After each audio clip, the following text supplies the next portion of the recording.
So the Hypercar DPI Convergence was confirmed today in a press conference I literally just got out of. The new class is called LMDh. The H is lowercase. I think it stands for hybrid. I think they confirmed that, but I don't know if they necessarily did because there was a weird question at the end about what the H standed for. So maybe they're keeping that a secret. I don't know. The point is that this is one of the biggest days in the history of sports car racing. It means that the cars that race at Le Mans can race at Daytona, can race at IMSA, can race in WEC. And so all these folks back in the paddock, and let me tell you, in the press conference, legitimately, there were representatives from IMSA, from NASCAR, from the FIA, from the ACO.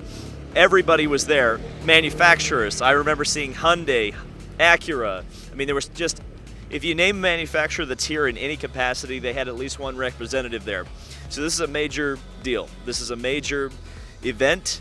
So what I kind of wanted to do, I had my good pal and cameraman Kyle film the press conference. I'm going to cut up some of the more important points that were brought up from all the representatives from IMSA, ACO, and the FIA, and I'm just going to present them as they said them, and you make up your own mind on the DPI Hypercar Convergence, because I have to say I left the press conference with more questions than answers, and apparently they're not really keen on answering any questions until Sebring, when they're going to start talking more about the technical regulations. So enjoy the small segment of things that I have to talk about, or they said at the press conference for the DPI Hypercar Convergence. We're here today for a joint press conference hosted by IMSA and the ACO. Our guests, as you can see on the stage behind me, Chairman of IMSA, Jim France, President of the ACO, Pierre Fillon, the CEO of the World Endurance Championship, Gerard Neveu, Ed Bennett, the CEO of IMSA, and President of IMSA, John Doonan. Welcome them in the usual way, if you would, please.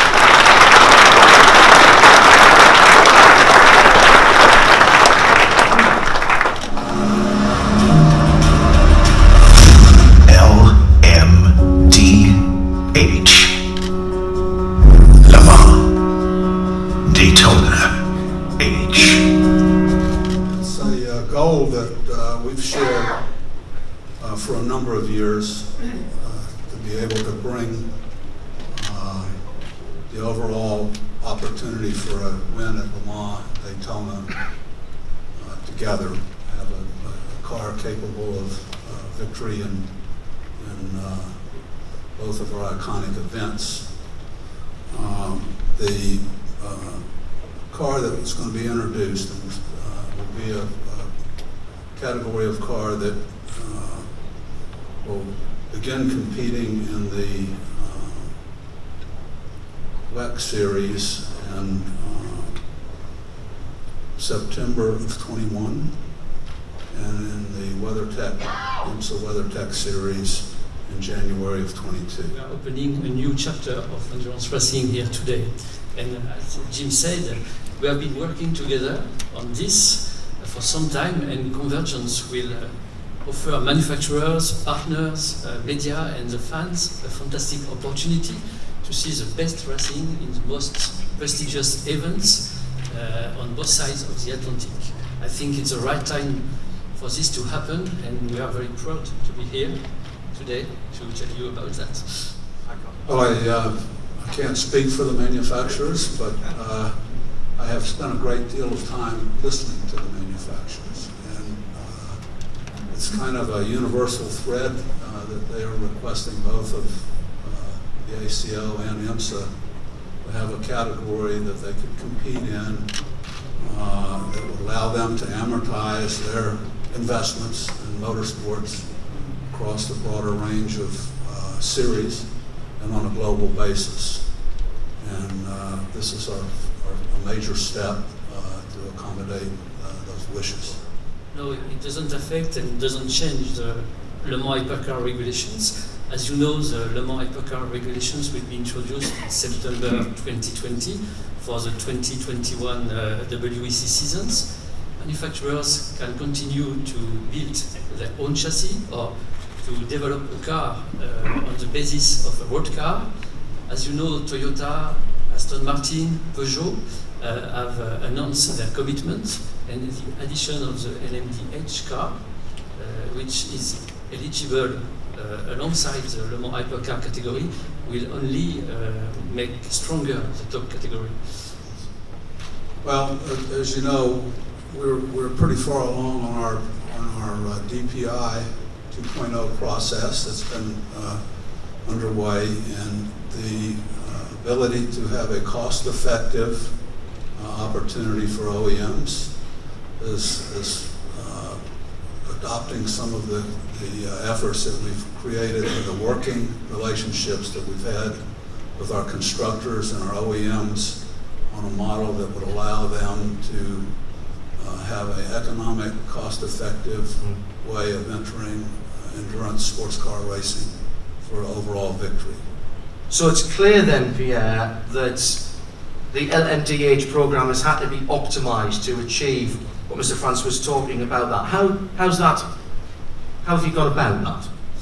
In fact, we have introduced a common platform for a car which will be able to compete in WEC Sports Car Championship and in WEC and the 24 Hours of Le Mans. This new chassis will be produced by the 4 chassis manufacturers here today. This is Dallara, Ligier, Multimatic and Oreca, using common elements to reduce costs. And this new chassis, which offers economic and regulatory stability, as well as increased the visibility of the brand, will also serve as the basis of the next generation of LMP2 for the next 10 years. Thanks to, frankly, the vision that Jim had working with the IMSA technical team and the concept around what we have now, the current DPI, we're not straying too far from that. And what Hypercar has done, allowing manufacturers to choose from one of 4 constructors. We've got representatives, I know you're going to recognize them here in a little bit, from Dallara, Ligier, Multimatic, and our friends at Oreca, but allowing a manufacturer to choose one of those base chassis, to engage with their design teams, back their design centers, to stylize the bodywork and engage their brand story in the bodywork, to choose their ICE, their internal combustion engine of choice, and then in this case with LMDh, to add a single source hybrid system to the car. Produces an opportunity to showcase brand technology as well as green technology. So, for example, like we have had here with our current investors, Acura, Cadillac, Mazda, or those who are in the room, for example, a Porsche, a Hyundai could choose a chassis maker, a constructor, choose their engine, add the KERS system, and the design and styling that's made DPI so special, or what Hypercar's vision was. The proposed start date would be September of 2021 and 2022 here in IMSA. So 2021 for the WEC and 2022 here in Daytona for IMSA. I know we're going to get some more technical details at the Bubble 1 12 Hours of Sebring, the Super Sebring joint event. Do I presume there has to be a balance of performance here, and also what length of life do we think of these cars? Because that's quite key, isn't it, when we were talking about the amortization of investment? Well, based on my first 90 days, I'm thinking of doing away with BOP. Absolutely, it'll be. No, I'm kidding. Based on. You just panicked all the manufacturer representatives in the front row there, I tell you what. Based on the great work of both technical teams, Thierry Bouvet and Simon Hodgson and his team, both of their teams, it will absolutely be a balance of performance platform. As you said, more details to come at Super Sebring here, and hard to believe, less than 60 days. And life of the car? Well, without a doubt, we're looking at a minimum of a 5-year homologation. So when a manufacturer partner, when a tire partner, when companies invest in LMDh as a platform, companies like WeatherTech that are so important to us, they know that they're making an investment in something long-term. So endurance sports car racing globally. Please put your hands together.